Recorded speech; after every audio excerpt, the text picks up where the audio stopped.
السلام عليكم ورحمة الله وبركاته. اللهم صل وسلم وزد وبارك على سيدنا محمد وعلى آله وصحبه أجمعين. ازيكم يا حبايبي؟ عاملين ايه؟ يا رب تكونوا بخير وبأحسن حال.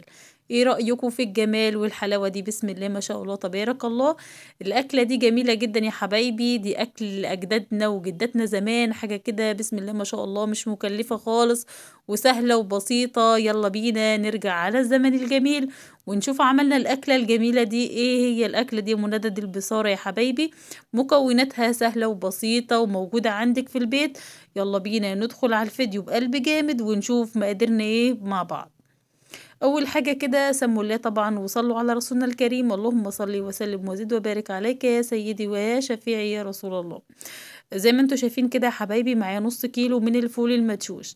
ايه الفول المدشوش ده يا منى؟ ده بيكون موجود عند العطار يا حبايبي او في اي سوبر ماركت. تمام، بيكون شكله زي ما انتوا شايفين كده، بيكون نظيف كده ما شاء الله، ما فيهوش قشر ولا اي حاجة خالص. اول خطوة يا حبايبي بنقعه. لازم الخطوة دي مهمة جدا. لازم تنقعيه في المية لمدة ساعة او ساعتين على حسب، لو انت مش مستعجلة. اول ما تقومي من النوم انقعي. ليه بقى؟ عشان ما ياخدش معاكي وقت كده على النار ويستوي معاكي بكل سهولة. طبعا الأكلة دي حبايب قلبي أكلة جميلة ومفيدة جدا جدا. يعني أهلنا زمان كانوا بيعملوها أكلات سهلة وبسيطة ومش مكلفة خالص. عايزين نرجع كده حبايبي نعمل الأكلات البسيطة والجميلة دي، ونرجع كده نعيش الزمن الجميل. زي ما انتوا شايفين كده حبايبي، بعد لما سبته يتنقع يعني في المية، وصل بالجمال ده واتكسر معايا بسهولة. بعد كده المكونات زي ما انتوا شايفين، مفيش اسهل من كده. بصلتين كبار وحبيتين كده من الطماطم وكام فص من التوم وقرن فلفل حامي وعودين شبت على عودين بقدونس. انت لو عايزة تكتري في الخضرة براحتك. انا ما بحبش يعني كتر الخضرة، بحب الخضرة تكون وسط. في ناس بيحبوا يحطوا يا حبايبي ملوخية ناشفة. تمام كده. انا ما بحبش احط الملوخيه الناشفه، بحب احط الخضره بدل الملوخيه الناشفه وكده. بعد كده معايا ميه على النار بتغلي زي ما انتوا شايفين بالطريقه دي كده، وهننزل بيها بالفول وبكل المكونات اللي موجوده معايا. في اسهل من كده؟ لا طبعا يا حبايب قلبي، ما فيش اسهل من كده خالص. اكله جميله وبسيطه ومش مكلفه خالص ابدا يعني. بعد كده هضيف مكعب المرق وبس كده حبايبي، هسيبها على النار تاخد وتدي مع نفسها لحد ما وصلت معايا بالجمال والحلاوة دي ما شاء الله تبارك الله.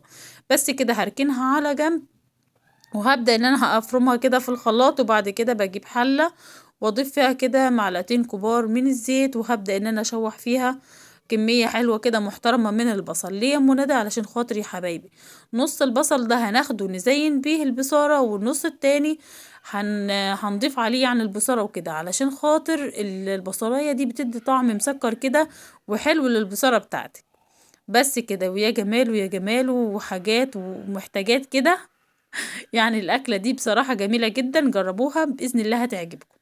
لو انتوا وصلتوا لهنا يا حبايب قلبي لحد هنا في الفيديو، يا ريت تحطوا لايك لأم ندى وتشتركوا في القناة وتفعلوا زر الجرس علشان يوصل لكم مني كل جديد. فرمتها كويس جدا يا حبايبي، وانتوا لو حابين تصفوها صفوها، بس انا متأكدة ان هي ناعمة معايا وجميلة ما فيهاش اي تكتلات خالص. وبعد كده هضيف بهاراتنا الجميلة، شوية كده من الفلفل الاسود وشوية كده من الملح وشوية بسيطة من الكمون. بس كده هي دي البهارات السهلة والبسيطة.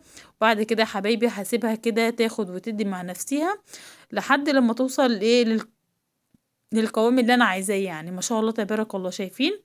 بعد كده بعبيها في الاطباق، عبيها بقى بأي طريقة انت عايزاها. وبعد كده بنقرشها كده، بيقولوا عليها يعني بنقرشها كده بالبصل المكرمل اللي انتوا شايفينه ده. بسم الله ما شاء الله تبارك الله على الجمال والحلاوة والطعامة. بجد أكلة سهلة وبسيطة وتستاهل بقكم وتستاهل ان انتوا تجربوها فعلا.